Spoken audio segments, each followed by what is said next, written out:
नमस्कार दोस्तों, आज हम उपनिषदों वेदों का वो राज जानेंगे जिस राज को जानने के लिए हमने इस धरती पे जन्म लिया है।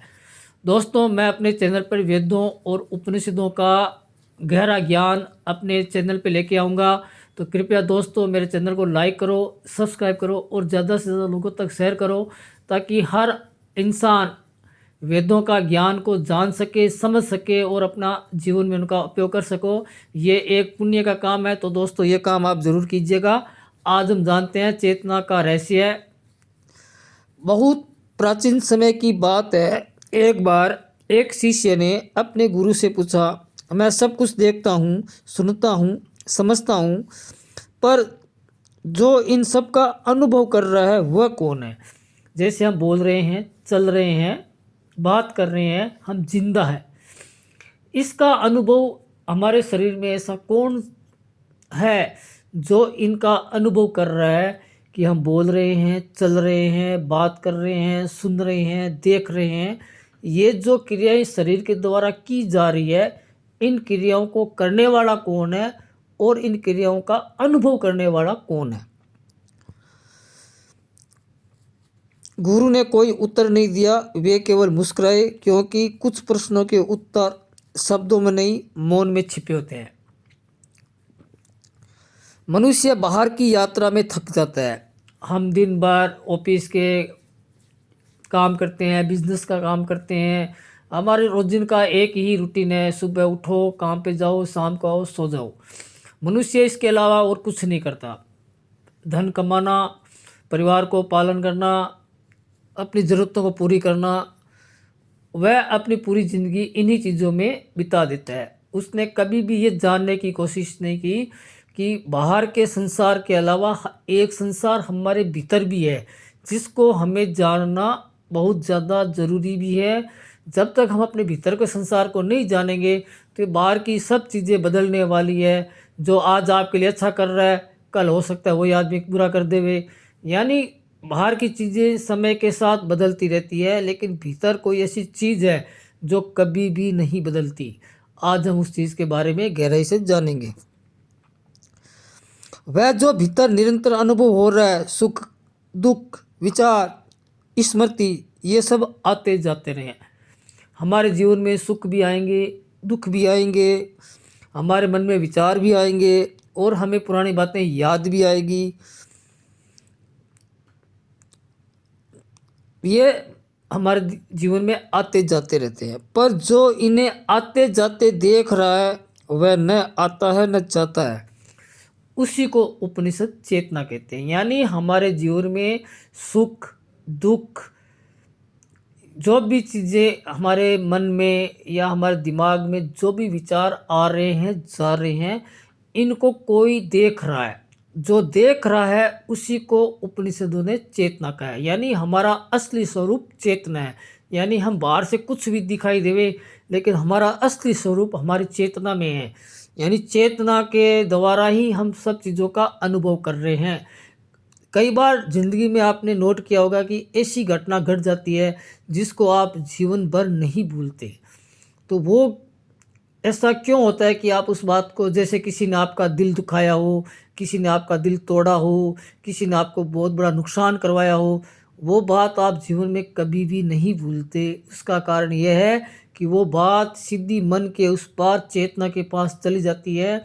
क्योंकि आपको मन से इस बात का बहुत ही ज़्यादा अफसोस होता है, तब चेतना उसकी प्रतिक्रिया किसी न किसी माध्यम से उस इंसान के खिलाफ ज़रूर करती है, जिसका हमें ज्ञान नहीं होता।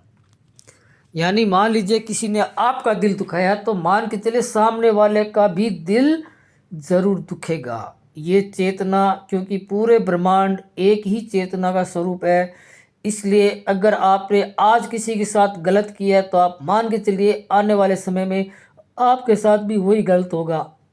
कारण यह है कि पूरा ब्रह्मांड एक ही चेतना का विस्तार है, इसलिए अंदर से सब एक है। बाहर से हमारे चेहरे अलग है, विचार अलग है, मन अलग है, शरीर अलग है, लेकिन भीतर जो चेतना है वो पूरे ब्रह्मांड की एक ही चेतना का विस्तार है। इसलिए किसी के साथ बुरा कर रहे हो तो सोच लो, ये जो आज आप किसी के साथ बुरा कर रहे हो, आने वाले समय में ये सेम टू सेम चीज़ आपके साथ होती है। ये प्रकृति का नियम है, जो चीज़ आप इस संसार को दोगे वही चीज़ आपके पास वापस लौट के आएगी। कारण इसका एक ही है, क्योंकि पूरा ब्रह्मांड एक ही चेतना का विस्तार है, ऐसा हमारे उपनिषद वेद हमें बताते हैं। चेतना कोई प्रकाश नहीं है जिसे आंख देख सके, यानी चेतना को आंखों से नहीं देखा जा सकता, पर आंखें उसी के कारण देखती है। यानी हमें जो देखने का जो अनुभव हो रहा है वो चेतना की वजह से हो रहा है, लेकिन हम चेतना को नहीं देख पाएंगे। चेतना कोई शब्द नहीं है जिसे कान सुन सके, पर कान उसी के द्वारा सुनते हैं। यानी हमारे शरीर में जो भी काम हो रहे हैं, आँखों के द्वारा देखना, कानों के द्वारा सुनाई देना, मन में विचारों का चलना, मुंह से किसी चीज़ का स्वाद लेना, जो इन चीज़ों का अनुभव कर रहा है वो मन होता है। और जो मन को ये सब करने की शक्ति देता है उसी का नाम चेतना है। और हमारा असली स्वरूप चेतना है। हम मन भी नहीं है, हम शरीर भी नहीं है। हमारा असली जो चेहरा है वो चेतना में है, यानी हम हकीकत में एक चेतना है, या इस ब्रह्मांड जो एक ही चेतना का स्वरूप है, हम उसी का एक भाग है। यानी हम अकेले नहीं है, हमारे साथ पूरा ब्रह्मांड है। अगर हम दिल से सच्चे हैं, अगर हमारे मन में किसी तरह का छल कपट लालच डर ये सब चीज़ें नहीं है, तो आप मान के चलिए ब्रह्मांड पूरा का पूरा आपके साथ है, और आप जो चाहोगे वो ब्रह्मांड आपको ला के देगा।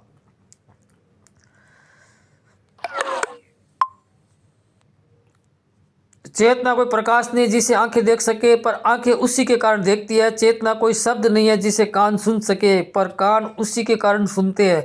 ये जानने की वस्तु नहीं है, जानने वाला है। यानी हम चेतना का जानने वाले हैं। इसके लिए हमें बहुत गहराई में अपने बारे में जानना होगा कि हम कौन हैं, हम कहाँ से आए हैं, और इस धरती पे हमारा अवतार क्यों हुआ है। ये आपको खुद को ही जानना पड़ेगा। इसके लिए आपको दूसरे की कोई मदद नहीं मिलेगी, और दूसरे की मदद अपने काम भी नहीं आएगी, क्योंकि इसका ज्ञान हमें खुद को ही करना होगा। मन चंचल है, कभी एक विचार कभी दूसरा। आज जो सत्य लगता है कल वही वहम हो जाता है, क्योंकि मन में जो विचार चलते हैं वो सब काल्पनिक होते हैं। या तो मन में अपने कोई पुरानी बातें चलेगी, या आने वाले समय की चिंता चलेगी। हमारा मन कभी भी वर्तमान क्षण में काम नहीं करता है। तो आपको एक प्रैक्टिस यही करनी है कि आप जिस भी काम को कर रहे हो उसको पूरा ध्यान पूर्वक होश पूर्वक करना सीख जाओ, तो आपका मन पास्ट या फ्यूचर में नहीं जाएगा। वो जिस काम को आप कर रहे हो उसी में मन आपका लग जाएगा। इसी को उपनिषद ध्यान बोलते हैं। ध्यान का मतलब सिर्फ यही होता है कि आप सिर्फ और सिर्फ वर्तमान क्षण का अनुभव करो। ना तो आपको पास्ट का सोचना है, ना आपको फ्यूचर का सोचना है। उपनिषद कहते हैं मन बदलता है पर चेतना कभी नहीं बदलती। मन तरंग है, चेतना सागर है। जब मन शांत होता है तो शोर नहीं मिटता, बल्कि देखने वाला स्पष्ट हो जाता है। उसी क्षण व्यक्ति समझता है कि मैं विचार नहीं हूँ, मैं भावना नहीं हूँ, मैं वह हूँ जो इन सबको देख रहा हूँ। कहने का अर्थ ये है कि जब हमारे मन में कोई विचार चल रहे हैं तो हमें उन विचारों को देखने की और समझने की कोशिश करनी है। इससे हमें मन और चेतना में जो फ़र्क है वो नज़र आएगा। नहीं तो हमें मन ही सब कुछ करवाएगा, मन से ही हम सब कुछ करते हैं, और हमारा पूरा कंट्रोल मन के पास होता है। जबकि मन के ऊपर चेतना होती है जो मन को ये सब करने की प्रेरणा देती है, या मन को पावर देती है ये सब करने की। तो हमें मन के बारे में सिर्फ जानना और समझना है। जब हम मन के बारे में जानना और समझना सीख जाएंगे तो धीरे धीरे हमें चेतना का अनुभव होने लग जाएगा। फिर हमारी जागरूकता बढ़ जाएगी। फिर हमारे द्वारा कोई भी ऐसा काम नहीं होगा जो गलत होगा। यानी हम संसार में सिर्फ अच्छा ही काम करेंगे। हमारे मन में बुरे ख्याल, बुरी बातें, नेगेटिव चीज़ें सब धीरे धीरे निकल जाएगी। दिमाग बिल्कुल क्लीन हो जाएगा और आपको चेतना का अनुभव होने लगेगा। रात में स्वप्न आते हैं, दिन में संसार दिखाई देता है, और गहरी नींद में सब लीन हो जाता है। इन तीनों अवस्थाओं में कुछ तो है जो ये जानता है कि मैं जाग रहा हूँ, मैं सपना देख रहा हूँ और मैंने नींद ली थी। इन चिन्हों का अनुभव करने वाली चेतना होती है। अहंकार तब जन्म लेता है जब चेतना स्वयं को शरीर मान लेती है, और मुक्ति तब होती है जब चेतना स्वयं को केवल साक्षी के रूप में पहचान लेती है। उपनिषद इसी को कहते हैं अहम ब्रह्मास्मि। उपनिषद कहते हैं कि जब चेतना को ये ज्ञान हो जाएगा कि मैं इस ब्रह्मांड का एक हिस्सा हूँ, मैं वो नहीं हूँ जो ये सब कर रहा हूँ, मैं वह हूँ जो इन सबको देख रहा हूँ। यानी आपको केवल और केवल दृष्टा बनना है, आपको केवल केवल साक्षी भाव बनना है। यह कोई घोषणा नहीं है, यह कोई विश्वास नहीं है, यह एक मौन अनुभव है जहाँ जानने वाला और जाने वाला एक हो जाते हैं। चेतना को पाने की कोई आवश्यकता नहीं होती, क्योंकि वह कभी खोई ही नहीं। आवश्यकता केवल इस भ्रम के टूटने की है कि मैं कुछ और हूँ। यानी हमें हर हाल में ये जानने की कोशिश करनी है, समझने की कोशिश करनी है कि हमारे भीतर जो चेतना है उसके द्वारा हम कैसे अनुभव करेंगे कि मन में विचार चल रहे हैं, ये प्रॉब्लम हो रही है, और यानी हमारा जो ध्यान है वो बिल्कुल एक ही जगह पे टिक जाएगा वर्तमान क्षण में। तब हमें पास्ट की और फ्यूचर की चिंताएं होना बंद हो जाएगी। तो दोस्तों, ये वीडियो कैसा लगा कमेंट में ज़रूर बताना। कृपया मेरे चैनल को लाइक करना, सब्सक्राइब करना और ज़्यादा से ज़्यादा लोगों तक शेयर करना। धन्यवाद दोस्तों।